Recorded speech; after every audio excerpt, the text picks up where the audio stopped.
నమస్కారం. Welcome to నవలా హృదయం. ఈరోజు కథ వసంత శిశిరం. రచించిన వారు శ్రీమతి నవీన గారు. కథలోకి వెళ్లబోయే ముందు ఛానల్ను సబ్స్క్రైబ్ చేయడం మర్చిపోవద్దు.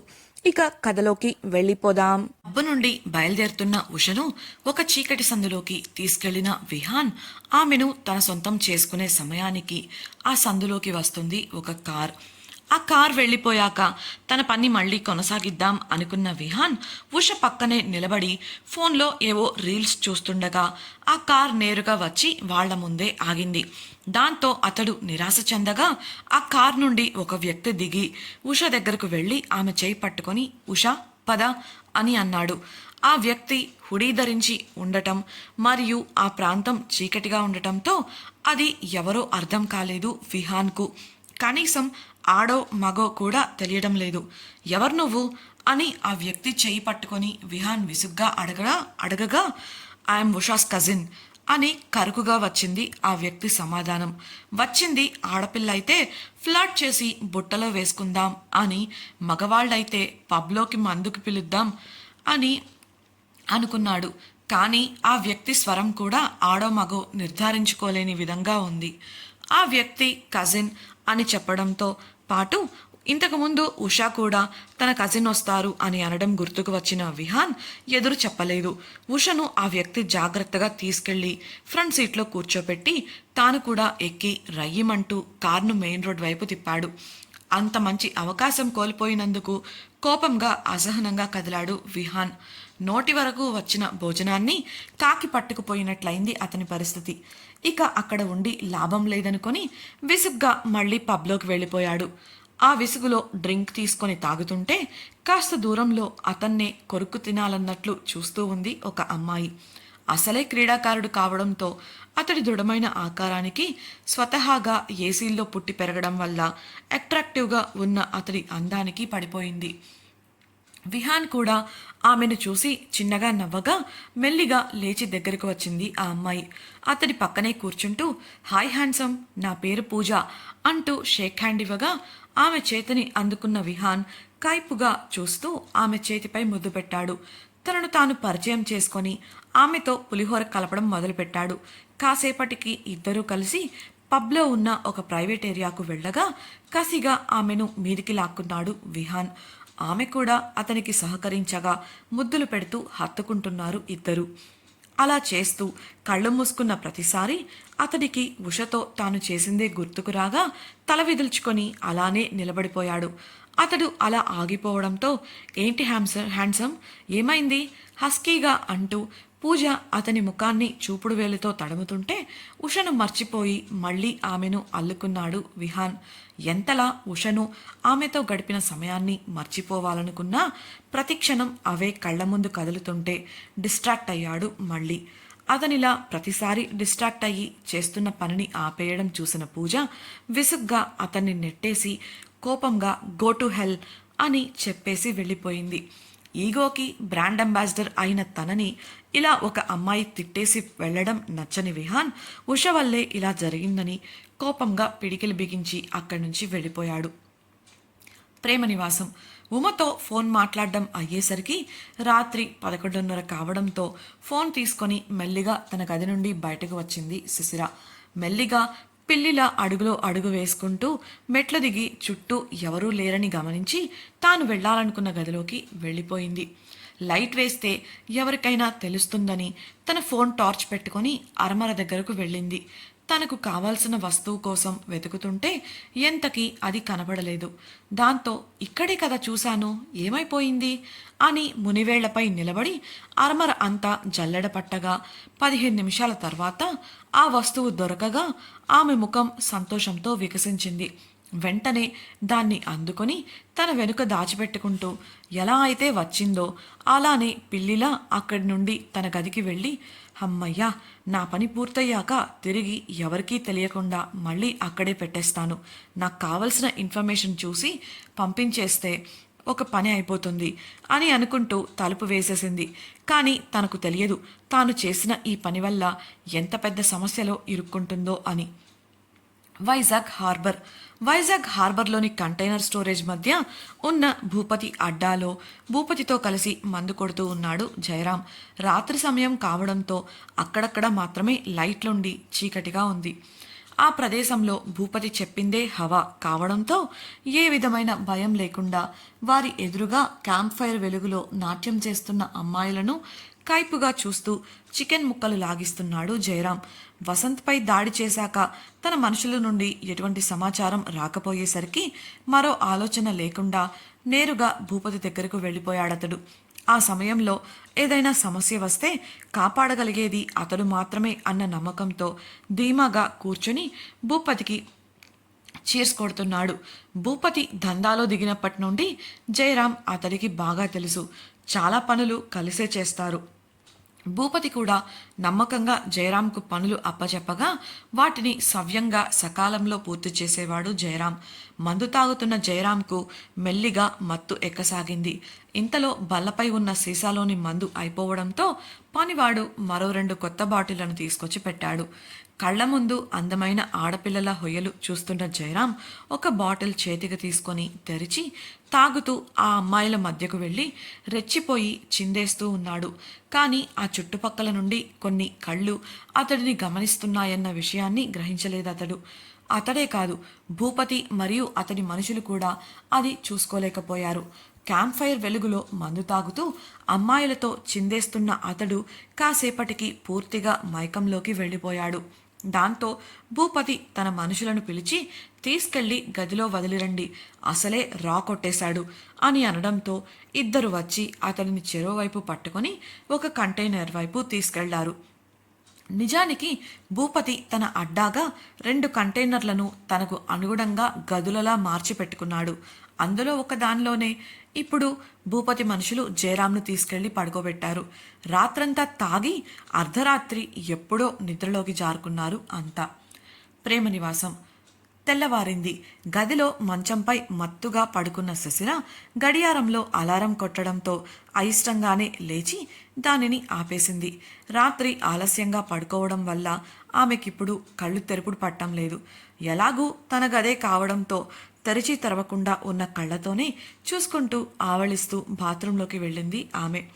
ఇంకా నిద్రమత్తుగా ఉండటంతో స్నానం చేస్తే వదిలిపోతుందలే అనుకుంటూ బలవంతంగా ఒళ్ళు విరుచుకొని నైటీ తీసేసి అద్దం ముందు నిలబడి పేస్ట్ వేసుకొని బ్రష్ అందుకుంది. నోట్లో బ్రష్ పెట్టుకొని ఇంకా మత్తుగా ఉండటంతో కింద పడకుండా ఉండడం కోసం ప్రక్కకు తిరిగి గోడకు ఆనుకున్న ఆమె తన ఎదురుగా కనిపించిన దృశ్యానికి మెదడు మొద్దుబారిపోగా కళ్ళు పెద్దవి చేసి చూసింది. తన ఎదురుగా షవర్ కింద నిలబడి టవల్ మాత్రం చుట్టుకొని స్నానం చేస్తూ తననే మత్తుగా చూస్తూ కనిపించాడు వాసు. దాంతో ఆమె ఒక్కసారిగా బెదిరిపోయి తననే చూస్తున్న వాసు చూపును అనుసరించగా అర్ధనగ్నంగా ఉన్న తన దేహాన్ని చూసి షాక్ అయింది.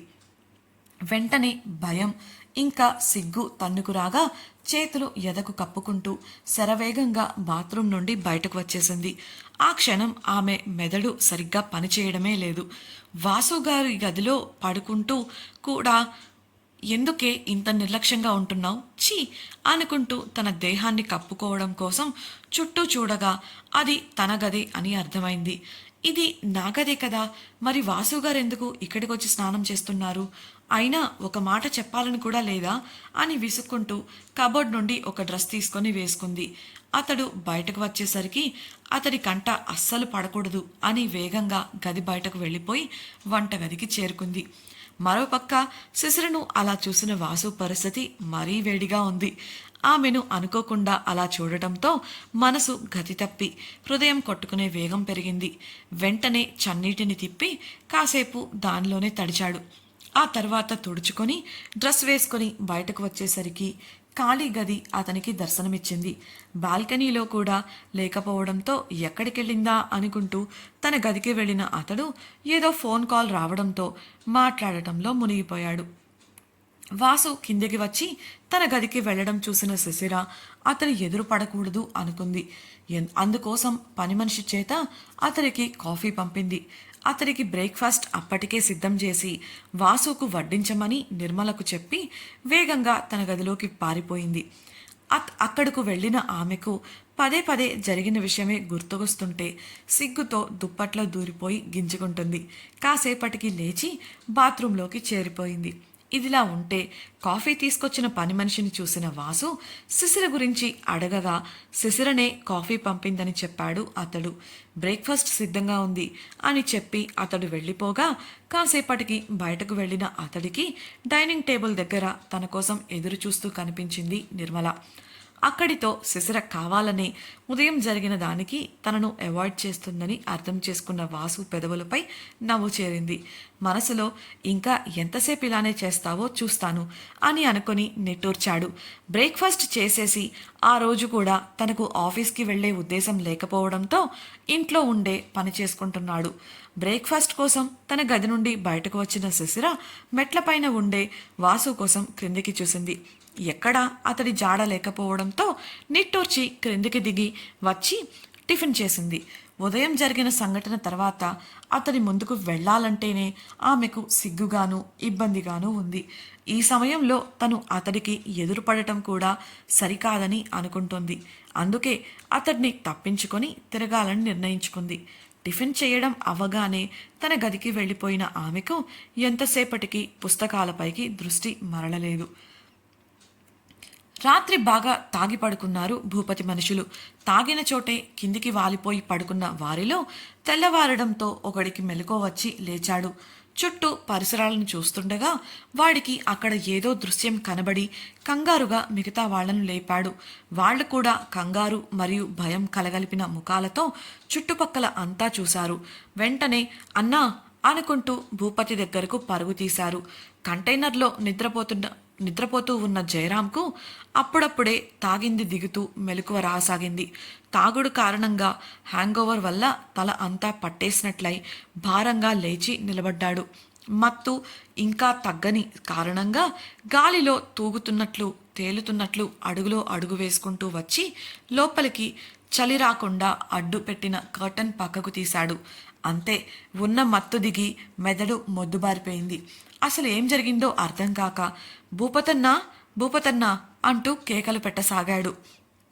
భయంతో చెమటలు కక్కుతూ అరిచిన అతడి అరుపులు గాలిలో కలిసిపోయాయి. కానీ ఎవరి నుంచి బదులు రాలేదు.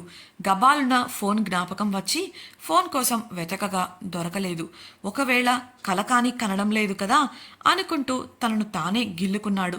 గట్టిగా నొప్పి కలిగేసరికి అరిచి గిచ్చుకున్న చోట రుద్దుకుంటూ మరోసారి కంటైనర్ ఎంట్రన్స్ దగ్గరకు వెళ్ళాడు. భయంగా ఒకసారి క్రిందికి చూసిన అతడికి గుండెల్లోంచి వణుకు మొదలైంది. చుట్టూ ఎక్కడ చూసినా సముద్రం తప్ప నరమానవుడి జాడలేదు. అది కూడా సముద్రానికి 100 అడుగుల ఎత్తులో. ఆ దృశ్యం చూసిన జయరాం గుండెను గట్టిగా పట్టుకున్నాడు. నీళ్లే కదా, దూకి తప్పించుకుందాం అంటే దాదాపు 100 అడుగుల ఎత్తులో ఉన్నాడు. దూకితే ఆ వేగానికి అతడి బరువుకి ఖచ్చితంగా సముద్రం లోతుల్లోకి పడిపోతాడు. అసలే ఈత కూడా రాదు. చెమటలతో అతడి ఒళ్లంతా తడిచిపోయింది. అరుస్తూ కేకలు పెడుతూ గగ్గోలు పెడుతున్నాడు. గంట గడిచేసరికి కాస్త స్పృహలోకి వచ్చి ఇది ఖచ్చితంగా ఎవరో కావాలని చేశారని అర్థం చేసుకున్నాడు. అలా చేసిన వారు తప్పకుండా తనపై ఒక కన్నేసి ఉంటారని గ్రహించాడు. దాంతో రేయ్, ఎవరు మీరు? నన్నెందుకు తీసుకొచ్చారు? మా అన్న భూపతికి తెలిస్తే మీ ప్రాణాలు తీసేస్తాడు తెలుసా? మర్యాదగా నన్నెక్కడి నుంచి తీసుకొచ్చారో అక్కడికే తీసుకెళ్లి వదిలేయండి, లేదంటే అంటూ ప్రగల్భాలు పలకడం మొదలుపెట్టాడు. ఎంతసేపటికి అతడికి సమాధానం రాకపోగా అరిచి ఆయాసంతో అలుపొచ్చేసింది. ఇక నా వల్ల కాదు, మీ ఇష్టం వచ్చినట్లు చేసుకోండి అని మనసులో అనుకుంటూ వెళ్ళి బెడ్పై పడుకోబోయాడు. మరుక్షణం కంటైనర్ ఒక్కసారిగా కదిలి బెడ్పై పడాల్సిన వాడు కాస్త కింద చతికిలబడ్డాడు. ఆ కోపంతో పచ్చి బూతులు తిట్టడం మొదలుపెట్టగా ఒక్కో బూతుకు ఒక్కో విధంగా కంటైనర్ కదలడం, జయరాం ఫుట్బాల్లా కంటైనర్ సైడ్లకు కొట్టుకోవడం జరిగాయి. కోపంతో ఎంత ఎక్కువగా తిడుతుంటే అంత ఎక్కువ ఫోర్స్గా దెబ్బలు తగులుతున్నాయని అర్థం చేసుకున్న జయరాం కాసేపటికి మౌనం వహించాడు. దాంతో కంటైనర్ కదలడం కూడా మానేసింది. అప్పటికే విపరీతంగా దెబ్బలు తగలడంతో ఉన్న చోటనే కుప్పకూలిపోయాడు జయరాం. ఒంట్లో శక్తి కూడా లేకుండా కుక్కపిల్లల నొప్పులకు మూలుగుతూ ఉండిపోయాడు. తన మనుషుల అరుపులకు నిద్రలేచిన భూపతి విసుక్కుంటూ ఏంట్రా మీ గోల తల గోక్కుంటూ బయటకు వచ్చాడు. అన్నా, కంటైనర్ కనబడటం లేదన్నా అంటూ కంగారుగా చెప్పిన తన మనిషి మాటలకు కంటైనర్ కనబడకపోవటం ఏంట్రా, ఎక్కడికైనా పోవడానికి దానికేమన్నా కాళ్ళున్నాయా అని అన్నాడు. అది కాదన్నా, రాత్రి జయరాం అన్న పడుకున్న కంటైనర్ కనిపించడం లేదు. రాత్రి ఇక్కడే ఉందన్నా, ఇప్పుడు చూస్తే లేదు అని భయంగా చెప్పాడు వాడు. దాంతో భూపతి నిద్రమత్తు పూర్తిగా వదిలిపోయింది. ఏం మాట్లాడుతున్నావురా అంటూ తను పడుకున్న కంటైనర్ నుండి పూర్తిగా బయటకు వచ్చి చూశాడు. కంటైనర్ ఉండాల్సిన స్థానంలో ఖాళీ ప్రదేశం కనబడగా ఆలోచనలో పడ్డాడు భూపతి. అంత పెద్ద కంటైనర్ను తీసుకెళ్లడం అంటే మామూలు మాటలు కాదు. ఖచ్చితంగా శబ్దం వస్తుంది. రాలేదు అంటే ఏం జరిగిందా అని సంశయంలో పడిపోయాడు. ప్రేమ నివాసం గదికి వెళ్లిన శిశిరకు ఎంతసేపటికి చదువుపై ధ్యాస కుదరలేదు. చిరాకుగా అక్కడి నుండి టెర్రస్ మీదకు వెళ్లి కూర్చుంది.